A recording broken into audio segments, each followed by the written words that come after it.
Adolf Hitler entry into politics. After World War I, Hitler returned to Munich. Without formal education or career prospects, he remained in the army. In July 1919 he was appointed Verbindungsmann, intelligence agent, of an Aufklärungskommando, reconnaissance unit, of the Reichswehr, assigned to influence other soldiers and to infiltrate the German Workers' Party, DAP. At a DAP meeting on September 12, 1919, party chairman Anton Drexler was impressed with Hitler's oratorical skills. He gave him a copy of his pamphlet My Political Awakening, which contained anti-Semitic, nationalist, anti-capitalist, and anti-Marxist ideas.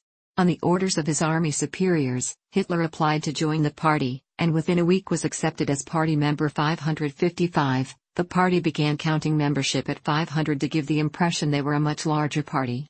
Around this time, Hitler made his earliest known recorded statement about the Jews in a letter, now known as the Gemlich letter, dated September 16, 1919 to Adolf Gemlich about the Jewish question. In the letter, Hitler argues that the aim of the government must unshakably be the removal of the Jews altogether. At the DAP, Hitler met Dietrich Eckart, one of the party's founders and a member of the occult Thule Society. Eckart became Hitler's mentor, exchanging ideas with him and introducing him to a wide range of Munich society. To increase its appeal, the DAP changed its name to the Nationalsozialistische Deutsche Arbeiterpartei, National Socialist German Workers' Party, NSDAP. Hitler designed the party's banner of a swastika and a white circle on a red background. Hitler was discharged from the army on March 31, 1920 and began working full-time for the NSDAP. The party headquarters was in Munich, a hotbed of anti-government German nationalists determined to crush Marxism and undermine the Weimar Republic. In February 1921, already highly effective at crowd manipulation, he spoke to a crowd of over 6,000. To publicize the meeting, 2 truckloads of party supporters drove around Munich waving swastika flags and distributing leaflets. Hitler soon gained notoriety for his rowdy polemic speeches against the Treaty of Versailles, rival politicians, and especially against Marxists and Jews. In June 1921, while Hitler and Eckart were on a fundraising trip to Berlin, a mutiny broke out within the NSDAP in Munich. Members of its executive committee wanted to merge with the rival German Socialist Party, DSP. Hitler returned to Munich on 11 July and angrily tendered his resignation. The committee members realized that the resignation of their leading public figure and speaker would mean the end of the party. Hitler announced he would rejoin on the condition that he would replace Drexler as party chairman, and that the party headquarters would remain in Munich. The committee agreed, and he rejoined the party on 26 July as member 3680. Hitler continued to face some opposition within the NSDAP. Opponents of Hitler in the leadership had Hermann Esser expelled from the party, and they printed 3,000 copies of a pamphlet attacking Hitler as a traitor to the party. In the following days, Hitler spoke to several packed houses and defended himself and Esser, to thunderous applause. His strategy proved successful, and at a special party congress on 29 July, he was granted absolute powers as party chairman, replacing Drexler, by a vote of 533 to 1. Hitler's vitriolic beer hall speeches began attracting regular audiences. A demagogue, he became adept at using populist themes, including the use of scapegoats, who were blamed for his listeners' economic hardships. Hitler used personal magnetism and an understanding of crowd psychology to his advantage while engaged in public speaking. Historians have noted the hypnotic effect of his rhetoric on large audiences, and of his eyes in small groups. Algis Budrys recalled the crowd noise and behavior when Hitler appeared in a 1936 parade. Some in the audience writhed and rolled on the ground or experienced fecal incontinence. Alfons Heck, a former member of the Hitler Youth, recalled a similar experience.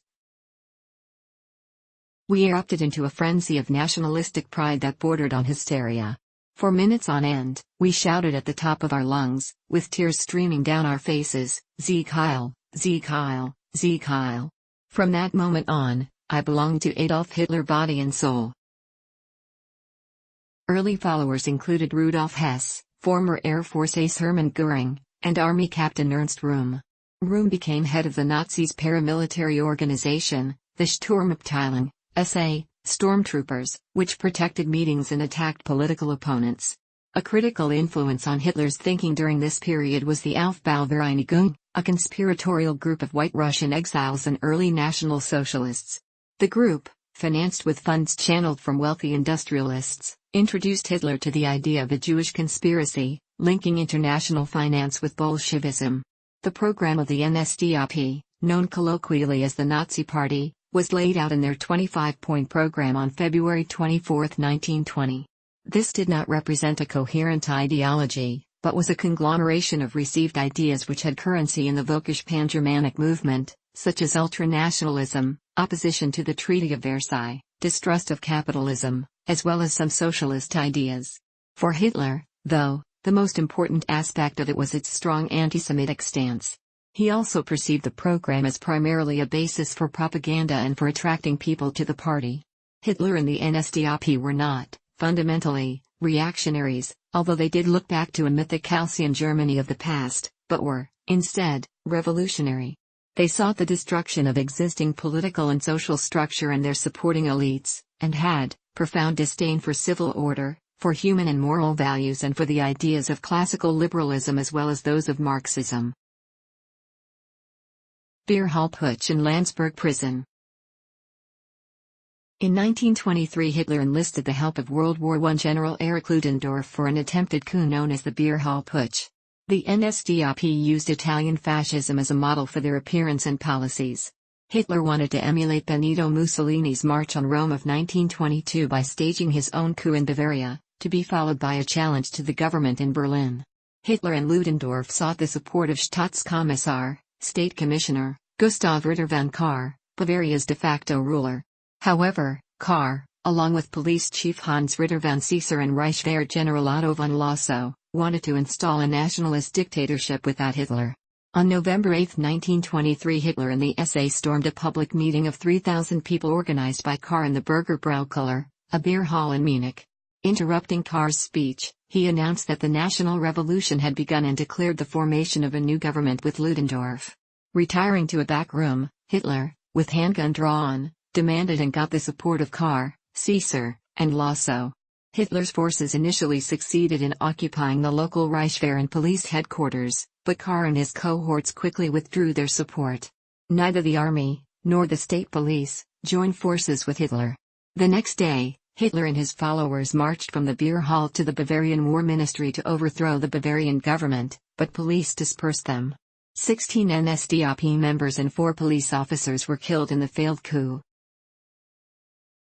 Hitler fled to the home of Ernst Hanfstaengl and by some accounts contemplated suicide. He was depressed but calm when arrested on November 11, 1923 for high treason. His trial before the Special People's Court in Munich began in February 1924, and Alfred Rosenberg became temporary leader of the NSDAP. On 1 April, Hitler was sentenced to 5 years imprisonment at Landsberg prison. There, he received friendly treatment from the guards, and was allowed mail from supporters and regular visits by party comrades.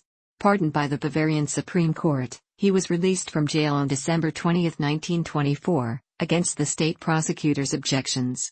Including time on remand, Hitler served just over 1 year in prison. While at Landsberg, Hitler dictated most of the first volume of Mein Kampf, My Struggle, originally entitled 4.5 Years of Struggle Against Lies, Stupidity, and Cowardice, at first to his chauffeur, Emil Maurice, and then to his deputy, Rudolf Hess. The book, dedicated to Thule Society member Dietrich Eckart, was an autobiography and exposition of his ideology. The book laid out Hitler's plans for transforming German society into one based on race. Throughout the book, Jews are equated with germs and presented as the international poisoners of society. According to Hitler's ideology, the only solution was their extermination. While Hitler did not describe exactly how this was to be accomplished, his inherent genocidal thrust is undeniable, according to Ian Kershaw. Published in 2 volumes in 1925 and 1926, Mein Kampf sold 228,000 copies between 1925 and 1932. 1 million copies were sold in 1933, Hitler's first year in office. Shortly before Hitler was eligible for parole, the Bavarian government attempted to have him deported back to Austria. The Austrian federal chancellor rejected the request on the specious grounds that his service in the German army made his Austrian citizenship void. In response, Hitler formally renounced his Austrian citizenship on April 7, 1925. Rebuilding the Nazi Party. At the time of Hitler's release from prison, politics in Germany had become less combative and the economy had improved, limiting Hitler's opportunities for political agitation. As a result of the failed beer hall putsch, the Nazi Party and its affiliated organizations were banned in Bavaria. In a meeting with the Prime Minister of Bavaria Heinrich held on January 4, 1925, Hitler agreed to respect the state's authority and promised that he would seek political power only through the democratic process. The meeting paved the way for the ban on the NSDAP to be lifted on 16 February. However, after an inflammatory speech he gave on 27 February, Hitler was barred from public speaking by the Bavarian authorities, a ban that remained in place until 1927. To advance his political ambitions in spite of the ban, Hitler appointed Gregor Strasser, Otto Strasser and Joseph Goebbels to organize and enlarge the NSDAP in northern Germany. Gregor Strasser steered a more independent political course, emphasizing the socialist elements of the party's program. The stock market in the United States crashed on October 24, 1929. The impact in Germany was dire, millions were thrown out of work and several major banks collapsed. Hitler and the NSDAP prepared to take advantage of the emergency to gain support for their party. They promised to repudiate the Versailles Treaty, strengthen the economy, and provide jobs.